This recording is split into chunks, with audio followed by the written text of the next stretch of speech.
Record numbers of migrant families crossed the U.S.-Mexico border in August. This, according to a new report after the Washington Post revealed that U.S. border officials have inexplicably welded open more than 100 gates along the Arizona border. Welded open those gates. Why? U.S. Border Patrol arrested at least 91,000 migrants who crossed the border as part of a family group. This, again, the Washington Post reporting. That's a single-month record. Single-month record for as long as these numbers have been kept. In addition to that, the latest Customs and Border Protection data shows that more than 54,000 migrants were processed in August at the border. That increased the total number of migrants encountered by CPB agents in August to about 230,000. That's also the highest one-month total of this year. Border arrests rose more than 30% through July and August. From July through August, I should say. I mean, we could just go through the data, and we could go through the data, and we could go through the data again. We know, we've talked to Tom Homan, we've talked to many others, Mark Morgan. But to weld the doors open along the Arizona border? Because they're coming here. I mean, we have 13,000 so far and counting. We're getting about 1,000 a month. So by the time the DNC rolls around here, we're going to have 50,000 people. Where are we going to put them? Well, and a lot of the native residents of urban centers, otherwise men and women of the left, are getting a little bit restless, as we've seen here this week in Hyde Park. Not super excited about the migrant shelter that the city is set to open up. And here is the official line from the regime, White House spokeswoman Karine Jean-Pierre on Biden and the border. I'll say this.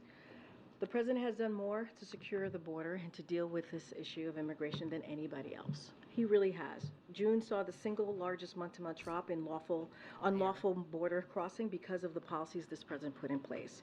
We've got a record number of federal agents and officers, more than 24,000, working to secure the border because of the funding this president secured. We brought 21 world leaders on the West Coast, as you all remember, together for the first time to deal with this issue in a regional way, because of the alliances that this president has put forth, and we secured record funding for border security and management. And let's not forget, we've expanded the pathway to citizenship under this president. And mind you, he's been doing this on his own. Does he want to do it in a bipartisan way? Absolutely. That's why he put forth his first piece of legislation to be on immigration, to fix this broken system. We are willing to work with Congress, with Republicans. We need Republicans to do this. We just do. But they keep turning into a political stunt. Oh, a political stunt, please. Well, I mean, it's all lies. Good. Well, whatever. God. Good luck selling that. Because at least according to the polling we saw this week from John McLaughlin, they're not selling that line of argumentation. Among many lines of argumentation, they're not selling. And our governor keep at it, KJP. Yeah, and our governor here, he, at the press conference the other day, because they're trying to get work permits for the people that are here, so that they can get to work, so they can, there's so many empty jobs that need to be filled. We have a labor shortage, and he keeps saying, well, the people that came here from Texas and from Arizona, other places, they were forced here. And I was like, no, they were not. They had options. You can go to, here's a bus going to Chicago. Here's a bus going to New York. It's just they push these beautiful lies. For more on this and other topics, Bret Baier, host of Fox News Special Report, weekdays 5 p.m., #1 best-selling author of To Rescue the Republic, Ulysses S. Grant, The Fragile Union, and The Crisis of 1876. Bret, thanks for joining us. Appreciate it. Thanks. Good morning. Yeah, they just can't seem to come up with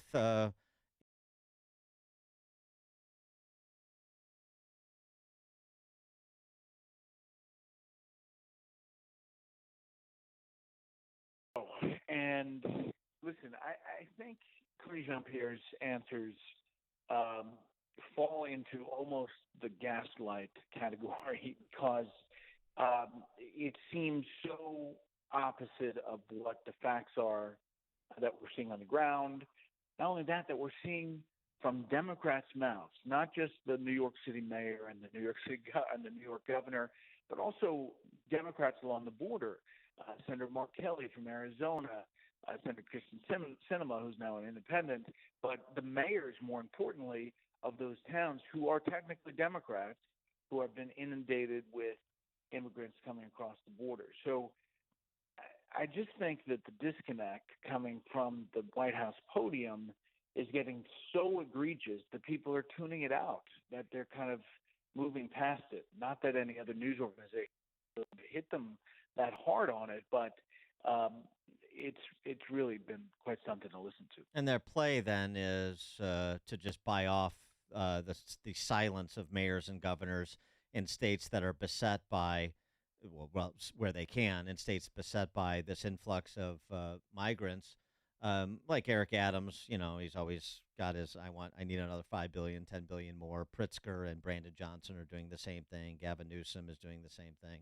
That's the play. It's a way to get, and then they'll shut up. It's a way to get resources from the federal government, and everybody has their at least short-term political interests served on the left. I mean, one would think, and that's what's happening. I guess that is true. I mean, I never understood why the Democrats were going to do the convention in Chicago. It's not exactly a swing area, other than to play old school politics. And I'm guessing that's what that decision has to do with. No one's ever said that, but why not do it in Charlotte or in Iowa or in a swing state? Yeah, Pritzker may have sweetened the pot a little bit too, without disclosing how sweet he made it. We don't know that. It's just supposition on my part. I wanted to get your perspective on the decision in the Peach State that, with all due respect to Gil Scott-Heron, the revolution will be televised because the Trump trial will be televised. Yeah, and that's a big deal. It's a lot different than federal court, and you're seeing these efforts to go to federal court that likely won't work. And a televised trial is, everybody weighs in. You wonder how much the different characters inside are playing to the TV, and people will be tuned in. I mean, there's no doubt about it. People will be tuned in. Do you think that this is going to help or hurt Trump? That's a great question. Because indictments are one thing, but then when you sit down and you watch a court proceeding, it's a whole different world. It is. It may be a little bit more real in some of the presentation. It may be a little bit more real. I will say that the RICO charge overall and what they're looking at, most legal experts, and I'm talking left and right, say it's a little flimsy. And while it's possible that they get the conviction, essentially they say, okay, here's the charges.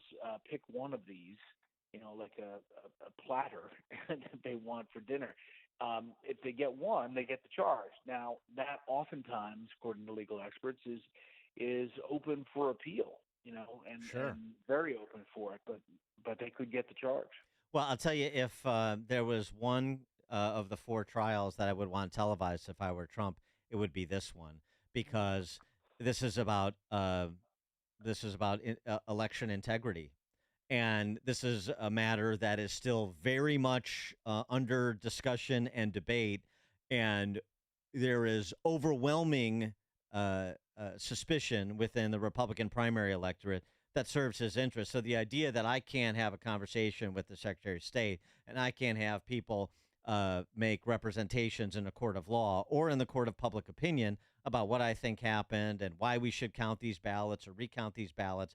I mean, with the skepticism about the administration of elections in places like Fulton County, this trial in particular, more so than classified docs or hush money or Jan 6, to me, plays right into Trump's wheelhouse, at least with the Republican primary.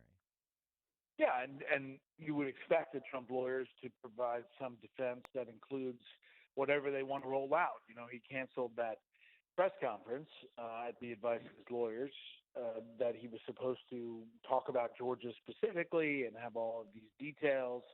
I would assume that whatever they were going to present is going to go to court and thereby be a televised moment. What do you make of Governor DeSantis's his super PAC? The $50 million super PAC is shutting down as donors are beginning to jump ship. This is according to the Daily Mail. They said the super PAC will now be backing Donald Trump. Yeah, so the DeSantis people say that this was a kind of sham super PAC that was set up for this very thing. That's how they portray it. I will say, just technically, there are a number of donors who were big donors who left him, in the doldrums of summer when he was not having a great run of things. I'm not sure that they went to the former president, but that's how the DeSantis people spin this. Well, I mean, I get we've done our postmortem like everybody else did on the debate. You did too with your roundtable on your show, but yeah, your impressions of the candidates that were on the stage that night with you and Martha McCallum, and whether or not you think anybody there has the potential to really catch fire and make this interesting. Um, based on what was presented that night, and then the subsequent evaluation of those candidates. Yeah, I think Vice President Pence should stay off the Red Bull. I think yeah, it's probably not good for him. Yeah, that seemed a little his aggressive posture seemed a little forced, didn't it? It was quite something to try to steer, but. Listen, I think in retrospect, Nikki Haley had a big night. She had big moments, a couple of things that really struck voters that have talked about it in polls and different Q&A panels, the abortion part and the foreign policy part. Obviously, Vivek had a very forceful, aggressive night. He's had some things he's had to walk back. I think the Israel stance has evolved in interviews since that night. And I think DeSantis was kind of singles and doubles and didn't do himself any harm, but also didn't have a breakout moment. The question is, they are so far behind the former president. Is there anybody that can break out and start galloping, to get some steam, to your question? And I don't see that person as of yet. We'll see what the second debate brings in the Reagan Library. But, we're closing in on the fall and getting into January. Then you're right at Iowa caucuses. Do you expect, I mean, there's all this scuttlebutt that's still out there about a late entrance by Virginia Governor Glenn Youngkin. Do you expect anybody else to get into the race on the Republican side, or is this the field, do you think? I do think it's possible that Youngkin does get in. I think there's a lot of he's got a lot of money. He's got a lot of interest. The problem is that, where is that coming from? Where is the support coming from? Who is he pulling from? Right. And what number, he's not going to pull directly from the former president. I suppose he could pull some, but somebody is going to have to get out of that race for him to have an entry point. Well, then, and right. And then how does it make sense for him to even be in it? I mean, it's almost like he becomes another DeSantis. Maybe there's some excitement when he gets in. He's at 10, 11, 12%, something like that. But then you're just stuck because you've got all these candidates in, and you've got and people now around the country have to take time to get to know Glenn Youngkin. And I don't see a path for any of these guys. I think they're beholden to what happens with Trump and his trials. I think you're probably right. I do think that Youngkin, if I had to guess, he probably does get in, which interesting. Pushes the field even more.